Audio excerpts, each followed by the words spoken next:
बार की बात है, एक गांव में एक गरीब किसान रहता था। उसके पास बहुत कम खेती थी और वह बहुत कड़ी मेहनत करता था, लेकिन उसके पास कभी भी ज्यादा पैसे नहीं होते थे। एक दिन वह जंगल में काम कर रहा था जब उसे एक जादुई पत्थर मिला। वह पत्थर बहुत ही सुंदर था और उस पर चमकदार रोशनी थी। किसान ने पत्थर को घर ले आया और उसे अपने बेटे को दिखाया। किसान के बेटे का नाम राज था। वह एक बुद्धिमान और दयालु लड़का था। राज ने पत्थर को देखा और उससे जादू करने के लिए कहा। पत्थर ने राज की बात मानी और उसने उसे एक जादुई छड़ी दी। छड़ी से राज कोई भी जादू कर सकता था। राज ने अपने पिता की मदद करने के लिए जादू का इस्तेमाल करने का फैसला किया।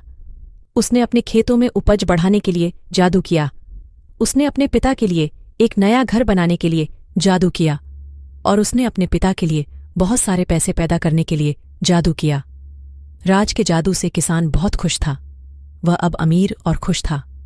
राज ने अपने पिता को सिखाया कि कैसे जादू का इस्तेमाल करना है और किसान और राज ने मिलकर गांव में खुशहाली ला दी। एक दिन एक दुष्ट जादूगर गांव में आया। वह राज के जादू से जलन करता था। उसने राज को मारने की योजना बनाई। दुष्ट जादूगर ने राज को एक जादुई जाल में फंसा लिया। राज जाल से बाहर निकलने की कोशिश करता रहा, लेकिन वह सफल नहीं हो पाया। राज के पिता ने उसे बचाने के लिए अपनी जादुई छड़ी का इस्तेमाल किया। उन्होंने दुष्ट जादूगर को हराया और राज को जाल से मुक्त कराया। राज और उसके पिता ने मिलकर दुष्ट जादूगर को गांव से भगा दिया। राज और उसके पिता ने गांव में खुशहाली और शांति बनाए रखने के लिए जादू का इस्तेमाल करना जारी रखा। वे गांव के लोगों के लिए एक आदर्श राजा और पिता थे। इस कहानी ने हमें सिखाया कि मेहनत, साहस और बुद्धिमत्ता से किसी भी मुश्किल को पार किया जा सकता है।